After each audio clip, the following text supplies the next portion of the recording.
નમસ્કાર વિદ્યાર્થી મિત્રો, ધોરણ 12 વિષય સંસ્કૃત, પાઠ નંબર 3. સંતિ મેં ગુરુઓ રાજન. હે રાજા, મારા ગુરુઓ છે. પ્રસ્તાવના: સંસ્કૃત સાહિત્યમાં મહર્ષિ વ્યાસની રચના મનાતા 18 પુરાણોનું મહત્વપૂર્ણ સ્થાન છે. આ 18 પુરાણોમાં સૌથી વધારે પ્રસિદ્ધ શ્રીમદ ભગવત પુરાણ છે. 18,000 શ્લોકો ધરાવતા આ પુરાણોમાં 12 સ્કંદ છે. પ્રત્યેક સ્કંદમાં જુદી જુદી સંખ્યામાં અધ્યાયો આવેલા છે. અધ્યાયોની અંતર્ગત ઓછી વધતી સંખ્યામાં પદ્યો છે. આ પદ્યો જુદા જુદા છંદોમાં છે. ભગવાનના 11મા સ્કંદમાં અધ્યાય 7 થી 12 સુધી અવધૂતોપાખ્યાન છે. એકવાર રાજા યદુએ એક અવધૂતને જોયા. આ અવધૂતને તે ગુરુ દત્તાત્રેય. તેઓ યુવા હતા, મોટા વિદ્વાન હતા, છતાં બાળકની જેમ સહજ રીતે વિસરી રહ્યા હતા. આ જોયે રાજા યદુને સ્વાભાવિક રીતે જ આશ્ચર્ય થયું. આથી યદુએ અવધૂતને પૂછ્યું કે તમારા મુખ ઉપર આટલી બધી સહજ પ્રસન્નતા શા કારણે છે? ત્યારે અવધૂતે ઉત્તર આપ્યો કે 24 ગુરુઓ પાસેથી મને જે જ્ઞાન પ્રાપ્ત થયું છે એના કારણે હું સર્વદા પ્રસન્ન રહું છું. એ પછી અવધૂતે રાજા યદુને પોતાના 24 ગુરુઓ અને તેમની પાસેથી પ્રાપ્ત કરેલા જ્ઞાનનો ઉપદેશ કહ્યો. આ ઉપદેશાત્મક સંવાદને અવધૂત ગીતા તરીકે પણ ઓળખવામાં આવે છે. પ્રસ્તુત પાઠમાં 24 ગુરુઓમાંથી પૃથ્વી, જળ, સૂર્ય, સમુદ્ર, મીન એમ માત્ર 6 ગુરુઓ પાસેથી દત્તાત્રેયે જે જ્ઞાન પ્રાપ્ત કર્યું હતું તેને વર્ણવતા 6 પદ્યોનો સમાવેશ સંગ્રહ છે.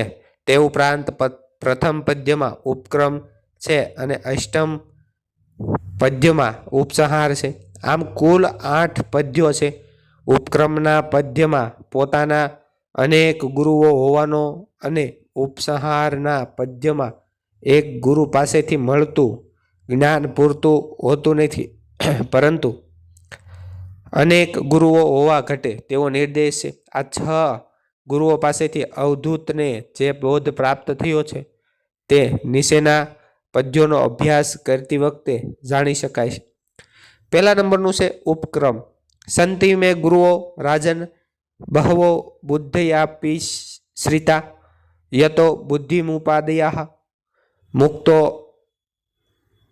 અહામી તાન શૃણુ. હે રાજન, મેં મારી બુદ્ધિથી ઘણા ગુરુઓને આશ્રય લીધો છે. તેમની પાસેથી બોધ ગ્રહણ કરીને હું અહીં આ સંસારમાં મુક્ત ભાવે ભ્રમણ કરું છું.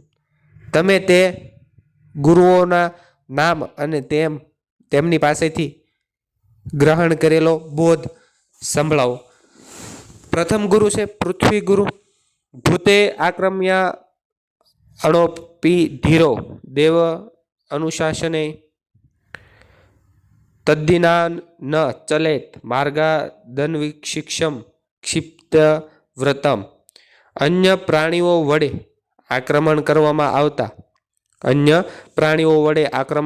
આવતા તે સર્વ દુઃખોને ભાગ્યાધીન રહેલા જાણીને ધૈર્યશાળી પુરુષે પોતાના માર્ગ પરથી ચલિત ન થવું.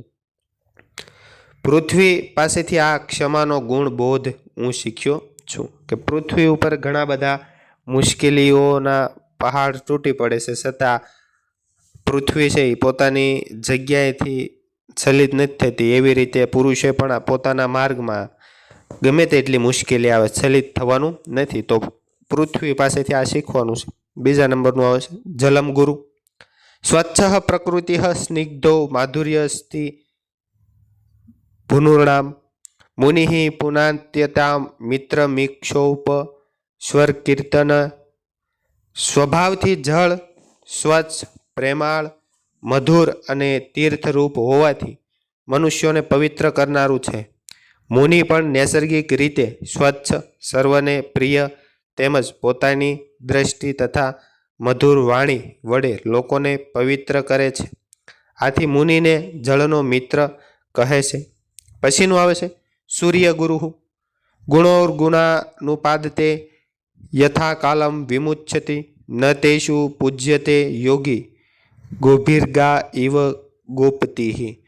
જેમ સૂર્ય પોતાના કિરણોથી પૃથ્વીના જળ વગેરે ગુણોને ગ્રહણ કરે છે અને યોગ્ય સમયે ત્યજી દે છે અથવા તો વરસાવે છે, પરંતુ તેમાં ક્યાંય જોડાતો નથી, તેમ સાધુએ પણ ઇન્દ્રિયોથી વિષયોને ગ્રહણ કરવામાં તથા સમય આવે તેને ત્યજી દેવામાં આસક્ત થવું જોઈએ. સમુદ્ર ગુરુ સમુદ્ર કામો હીનો વા નારાયણ પર્યો મુનિ નોત્સર્વેત ન શુષ્યતે સરિભી ઇવ સાગરઃ.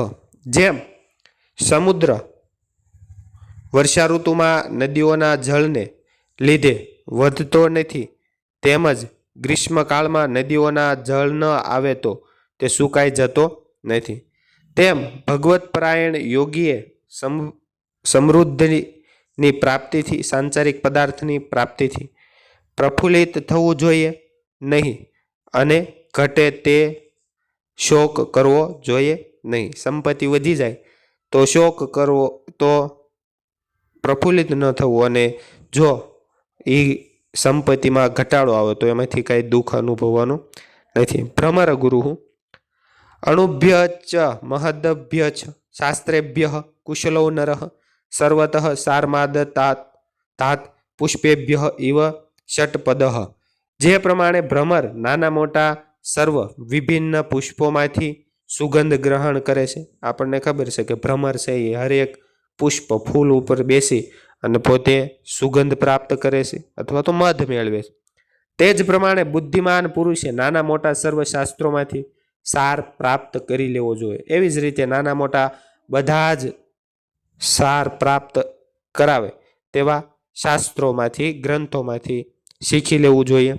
મીન ગુરુ જિહ્યાતિ પ્રગાથિન્યા જનો રસ વિમોહિત મૃત્યુ મૃચ્છત્ય સદબુદ્ધિ મીનસ્તુ બળીશેર્યથા.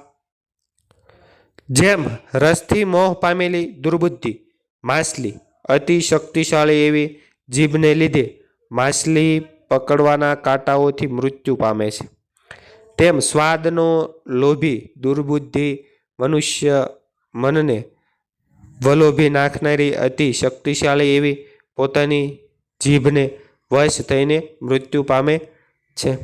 ઉપસહાર ન હોક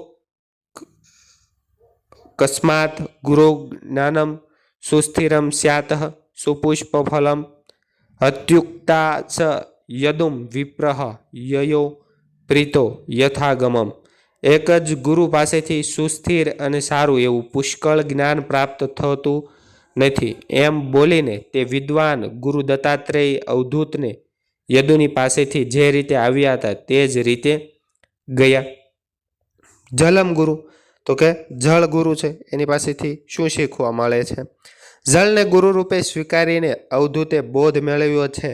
જળ સ્વભાવથી સ્વચ્છ શુદ્ધ છે, તે કોઈક વાર અન્યના સંપર્કમાં આવીને અલ્પ સમય માટે અસ્વસ્થ બનતું હોય છે, પરંતુ તે નિત્ય અસ્વસ્થ રહેતું નથી. ગમે તે ઉપાયથી તે શુદ્ધ બનીને જ રહે છે. તે પ્રમાણે સાધુએ પણ સદા શુદ્ધ રહેવાનું છે. જળ જ્યાં પહોંચે છે ત્યાં ભીનાશ, સ્નેહ અને શીતળતા ફેલાવે છે. સત્પુરુષે પણ જ્યાં જાય ત્યાં સ્નેહ અને શીતળતા પ્રસરાવવાની છે. જળ મધુર હોવા છતાં જીવનનો આધાર છે. સત્પુરુષે પણ વાણીના મધુર વ્યવહાર દ્વારા અન્ય જીવોને શાતા અથવા તો વાચા આપવાની છે.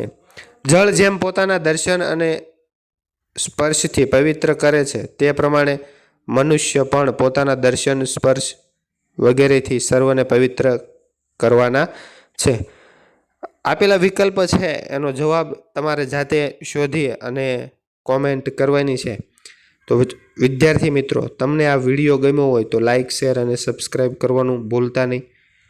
જેમ બને તેમ શેર કરજો, જેથી અન્ય વિદ્યાર્થીઓને ઉપયોગી બની શકે. તો આભાર, થેન્ક યુ, ધન્યવાદ.